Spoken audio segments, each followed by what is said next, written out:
on Tuesday, I saw a movie called Unforgettable, and I gotta say that title is a blatant lie.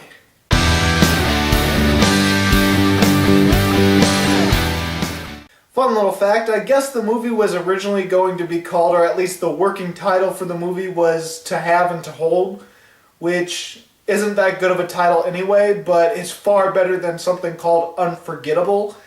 That's a very bland and very generic title that honestly doesn't make a lick of sense for the movie. Unforgettable actually means nothing in this movie. Like, what's unforgettable about this movie? What's unforgettable with the characters and the plots? It means nothing. So what is this movie? Well, it's a movie that we get practically every year. We usually get at least one movie like this every year, and usually it's from Screen Gems, but this one's not Screen Gems. Anyway, our main character is Julia. She's played by Rosario Dawson, and she's become attached to a new man. She got out of an abusive relationship, and now she's with someone she loves. Unfortunately, this person that she loves has an ex-wife. An ex-wife who named Tessa, played by Katherine Heigl. The husband's name is David. David and Tessa have a child, and Tessa keeps thinking that, oh, we're going to get back together, especially for the sake of our daughter. But nope, David has found a new woman, and Tessa is jealous, and she becomes the crazy ex-wife. The crazy ex-wife willing to kill the person that her ex-husband is in love with. Like I said, we usually get at least one of these a year, and this one really isn't that much different. Alright, so let's get into the review. There are a few things that legitimately I liked about it. I couldn't help it. There's a few things I like about it. For one, you might not expect this, but there actually is some decent performances in this movie. The best person in this movie is Rosario Dawson. She doesn't have that good of a character, honestly. Her character is just sort of, there's not much to her. Other than she had an abusive husband in the past and she's paranoid because she had a restraining order on this past husband. And now this past husband or boyfriend, I don't actually know if it was husband. It might have just been a boyfriend. And he might be after her, so she's always looking over her shoulder and paranoid and going crazy, basically. While at the same time, she's trying to be a good mother to this new daughter that she wants to show that, hey, I can be for her, and trying to appease Tessa and her husband, or her soon-to-be husband. I mean, if you think about all that stuff, then hey, that could be a complex character. Not the way they do it in this movie. But god damn it, Rosario Dawson actually tries her best with this character. She has a far better performance than this movie deserves. She has her moments, and she was good. She was really damn good. Katherine Heigl was good as well, as the crazy ex-wife that wants to kill everyone, or wants to be with David and her daughter, and no other woman is going to get in her way.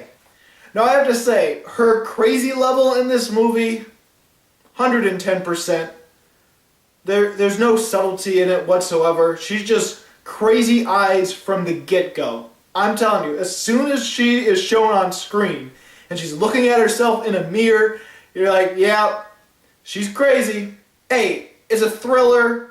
This is what's in the plot. We know she's supposed to be crazy. Why can't she just be crazy? Well, sometimes you want actual suspense in the movie. You want her to feel like a normal person and slowly progress into crazy town. There's a level of suspense that can be had with that.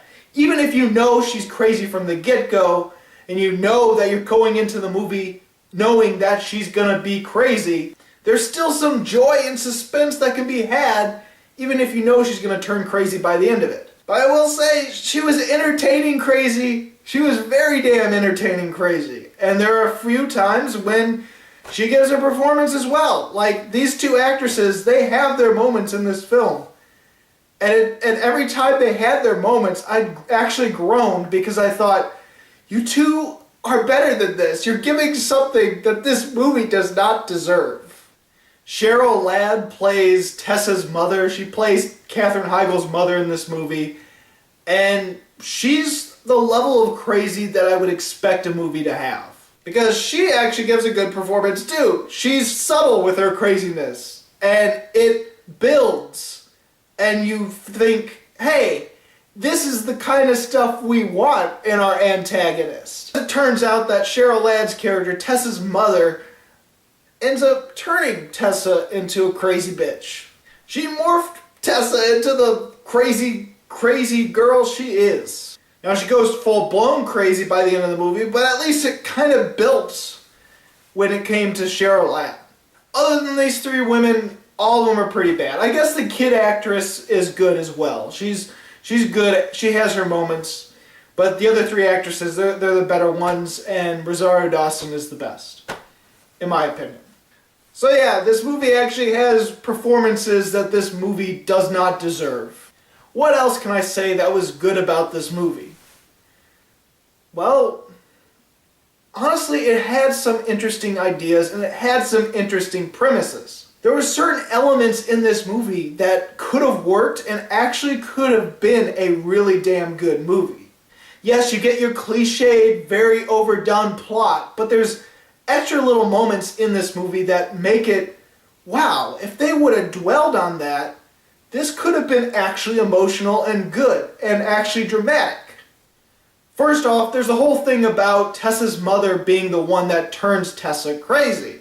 At the beginning of the film, when you see Tessa with her daughter, and you see how strict she is, and how she needs everything to be perfect, you realize, oh, this is the rich kind of girl that demands everything to be perfect, and she's kind of mentally abusing the child. No, not kind of. She is definitely mentally abusing the child.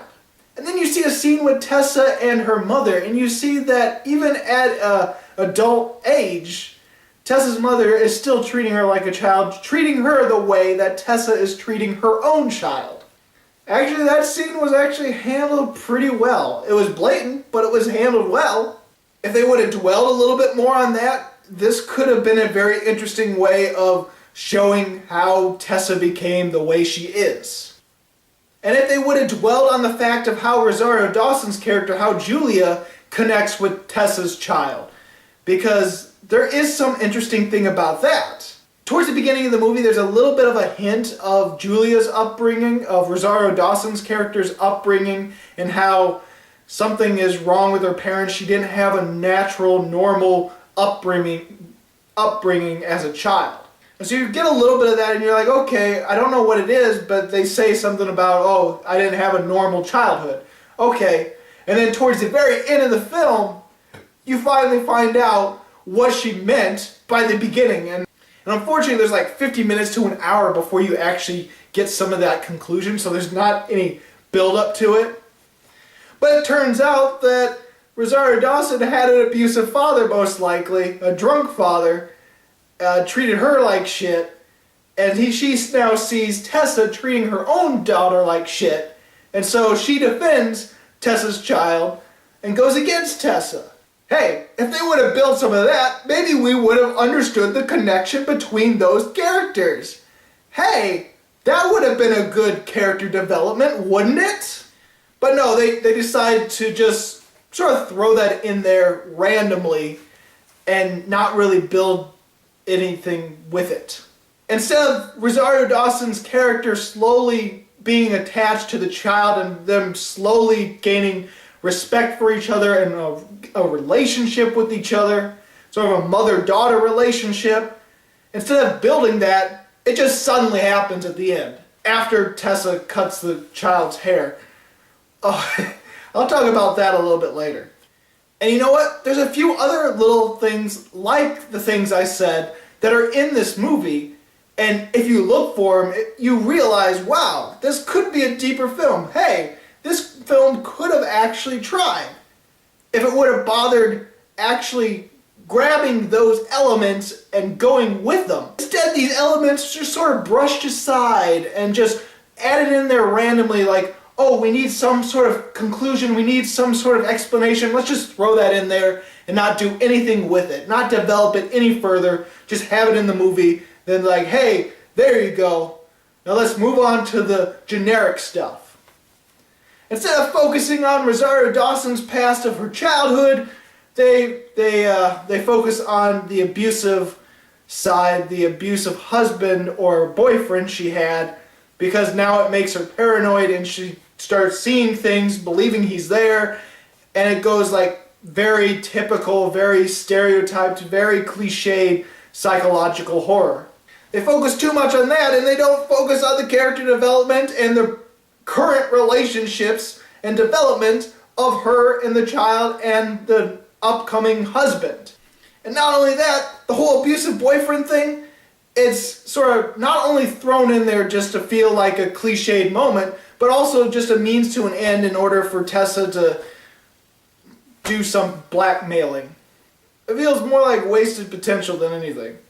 And then I will add that the last 30 or so minutes of this film is downright entertaining, but in a very bad, hilarious way. I have to say that even though it had some really bad, hilarious moments sprinkled throughout the first 70 minutes of the film, it's really the last 30 minutes where it just goes off the wall bonkers and becomes the trash that we want to see.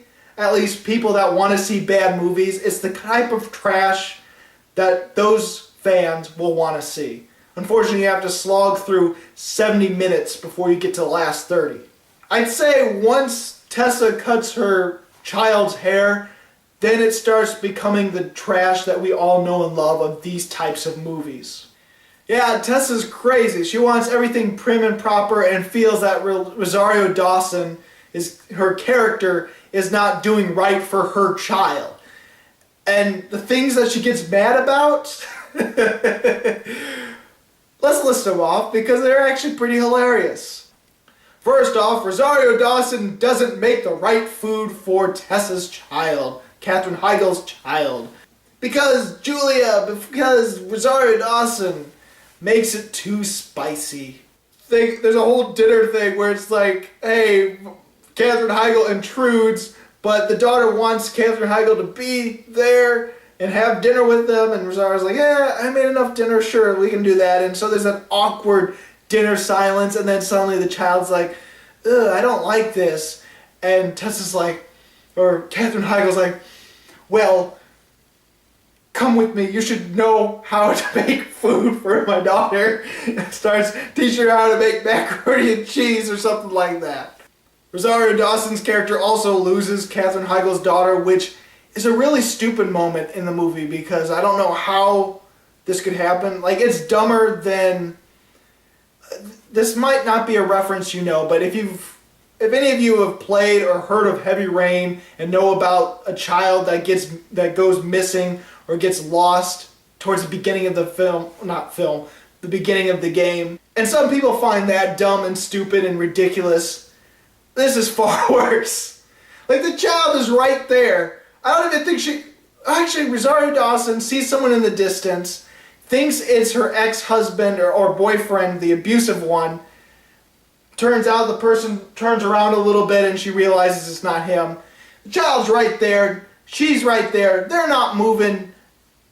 When she sees the person she thinks is the abusive boyfriend, looks over and the child's just gone in this tiny little fair. Like, I don't even think there was any major rides. It looked like a sort of fair where it's just all concession stuff and souvenirs. But you know what the final straw was? That Tessa's like, yeah, I can't take this anymore. Rosario Dawson just can't comb the little child's hair right. Apparently she can't brush it right and it's always in tangles. And so Katherine Heigl, she takes it out on the little girl instead and chops the little girl's hair off and sits her back. She's like, well, she can't have long hair if you can't brush her hair right. That was actually funny because once that part actually happens in the movie, it starts becoming fun and the type of stuff you expect in this movie. So yeah, about the last 30 minutes of the film, I was having a blast. It was terrible. I was laughing out loud. So was a lot of people in the theater, but it was the funniest damn thing I've seen all year. Honestly, it's funnier than the comedies I actually liked this year, which might only be one. I think the only comedy I like so far is Going in Style. Has there been any other major comedies that I've liked? I don't know. So yeah, that's what I like about the film. Everything else, nope. I mean, there's a few other funny things I found in the first 70 minutes of the film. Kind of like how Katherine Heigl's character, to relieve stress, to relieve her sort of anxiety and her jealousy, she vigorously rides a horse and then just has sex with a random person in her car, like violently. And then once she's done, she just throws him away. She's like, get out of the car, get out. And so she just tosses him out in the rain. Never see that person again. Also found this ridiculous. Rosario Dawson's character, Julia, she has to travel away to actually live with the person she's going to marry, David. And during this road trip, this montage road trip, this sort of intro, the camera focuses on how she loses like half her stuff. Like she has a whole suitcase on her van or car or whatever it was, I can't even remember. And the suitcase falls, throwing almost all her stuff away, including this big white hat that her friend bought her. And so I was like, okay, so she's actually going to lose a lot of stuff, and it's going to mention that at some point in the movie. Nope, never does. Focuses on that. Makes sure we know that she lost a lot of stuff, and it doesn't do anything for the movie at all. Except, I guess she doesn't have a hat anymore. That's about it. There is just a lot of dumb things in this movie. I can't even begin to list off all the crazy things that I saw during this film. There's a point towards the end of the film where the husband finally realizes his ex-wife is crazy. Even though he probably should have known that with how crazy Katherine Heigl acts in this movie and has little to no subtlety whatsoever. You can't imagine that he would be with her and not know how crazy and how willing she is to just get what she wants. Finally, it all becomes clear to him at the end when he realizes she's burning a dress of some sort and she has a ring that went missing, and he's like, oh my God, you framed her. You know what else Tessa has in her hand at that moment? She has a fire poker. I can't remember what those, are they called fire pokers? They're called something. She has one of those in her hand. He knows this. He sees this because he looks at her ring. She knows. He has to know, right? And so what does he do after he finds out she's crazy? I'm going to take our child and I'm going to leave. And he slowly turns around to start walking away. Well, of course, you know what happens. Boom!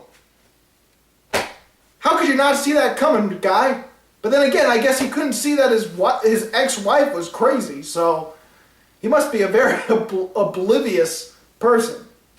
Oh God, every time it flashed back to the abusive boyfriend that Rosario Dawson's character has, it would show him like in a prison cell or a dirty apartment or something, and it would have this weird editing thing where he's like calm and then it'll cut and he goes, ah! It does that twice in the movie. He's like, ah!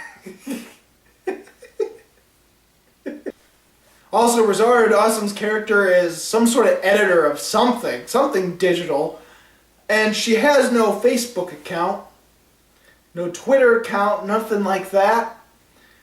But it makes it convenient for Tessa to make a fake Facebook account for Rosario Dawson's character in order to get with the abusive boyfriend and husband, pretend she is Rosario Dawson, and just...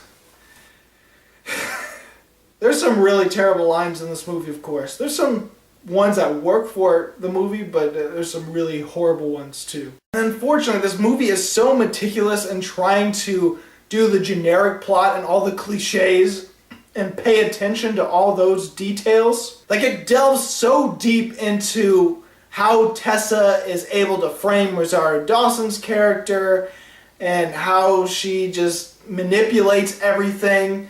Like, it goes into such detail with that, but it gets to a point where it's like, okay, we get it. We know you can do less of that. Do some more character stuff. Do something, because we've seen this before.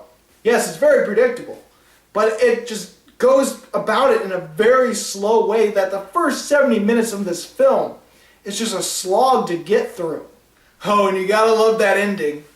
That ending.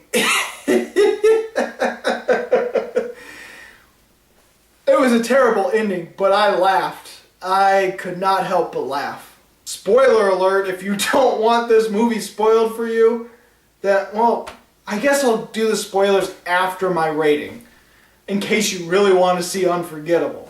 So I might as well get this over with. Unforgettable, I'm giving it a 1 star. It is the best 1-star movie that I've seen so far this year. I think I've got 5 movies that I gave 1 star, and this is definitely better than the other 4 movies that I reluctantly gave 1 star. This movie almost got 1.5 because there was potential. There was good acting in this, and there were elements in this film that, if delved deep into, you could actually make a good movie out of this and do something different from just the terrible cliched plot. But anyway, that's my rating, and if you don't want the ending spoiled for you, you can just end the video right here. Here is the ending of this movie.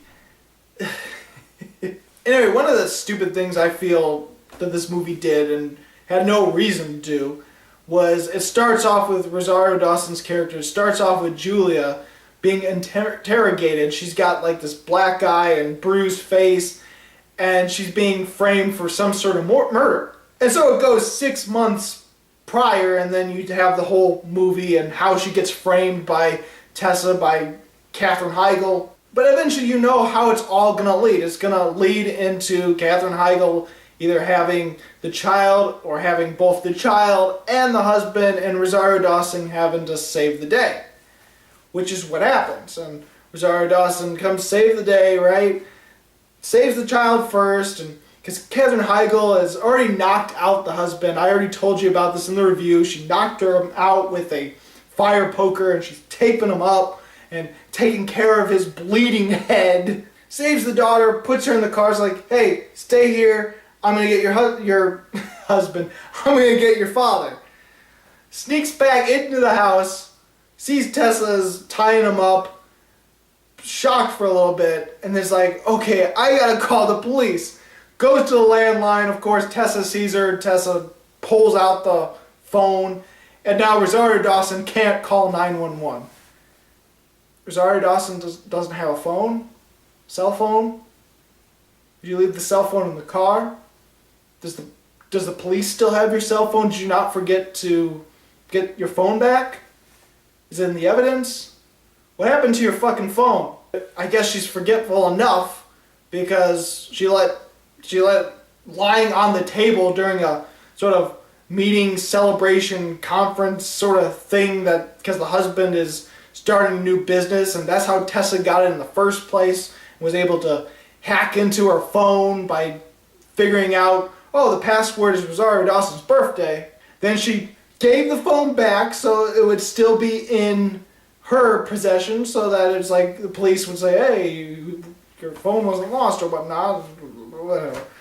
Anyway, there's a fight between the two of them, and eventually Rosario Dawson claws Tessa in the face, and finally Tessa sees herself in the mirror, and this whole time Katherine Heigl's character has been obsessed with perfection and her face, and now she sees claw marks on her face. She's like, don't let my daughter remember me this way. And Rosario Dawson has a knife, and Tessa just goes up, goes into the knife, hugs Rosario Dawson so that she dies. So Tessa's like, oh, what monster have I become? That's it. But wait, there's more. It jumps back another 6 months into the future. So this movie has a year span within this film, and you could barely tell. It doesn't even look like a whole year passes in this film at all. 6 months later, they're in a new house. The husband's alive, the daughter's alive, Rosario Dawson's alive. They're all together, they're happy. They have a dog now, and the friend of Rosario Dawson's there, and they're celebrating. And suddenly the dog starts barking at the door. And just so you know how this door is set up, right? The front door is set up, it's a door, right? And it's one of those doors that has a really big glass center. And so you can see through the door. And then there's these two huge windows on either side of the door. And so it's almost like the whole wall is just filled with a window. And there's barely any spot to hide, right? This is important. She opens up the door, nothing's there, and then suddenly just turning into frame, kind of like this. Ah! Complete with music meant for a psychotic woman, is Tessa's mother, is Cheryl Ladd. And she's like, I want to see my granddaughter. Now she's gone full crazy. She's been subtle throughout the entire film. Now she's full crazy because I guess she has to fill the shoes of Tessa's character, of Katherine Heigl. And so she hugs her granddaughter's like, you're gonna be with me forever, kind of thing. And Rosario Dawson's just looking at her, just horrified and shocked, as if, how did she find us, sort of thing, and what is happening? And then it ends, and it's a cliffhanger, and it's like sequel bait. So Unforgettable 2 will be of the grandmother, but this is what's really crazy. This is what really makes it hilariously bad. Let's look at Rosario Dawson's character. Let's look at Julia. Why should she be shocked about this? Why should she look terrified during this movie? During this point of the film? Well, audience people are like, well, it's because Tessa's mother's crazy, and now she's got to deal with another crazy woman, and that's why she's scared and shocked. Okay, but think about this. Rosario Dawson's character only met Tessa's mother, only met the grandmother once in the film. When she met her, she did not look crazy. She did not act crazy. She was the subtle performance. And so, how would Rosario Dawson's character know that the grandmother is crazy? She wouldn't. In fact, when she finds out that Tessa had a criminal record, it just showed that the mother tried to hide it. That's about it. It doesn't say that the mother was crazy, that she made Tessa go crazy. Rosario Dawson doesn't know that. The audience, we as the audience know it, but Rosario Dawson doesn't. It's almost like it goes to that rule where it's like, well, this character must know because the audience knows. It doesn't work like that. Also, if she's shocked that the grandmother found them, why would she think that? I mean, she has to know the grandmother is still alive. She has to know that they probably saw each other at the funeral if they ever bothered to go to Tessa's funeral. The grandmother had to have been in contact within those 6 months, right?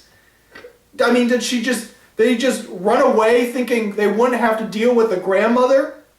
It's like, oh, we'll go away, go to another city, she'll never find us.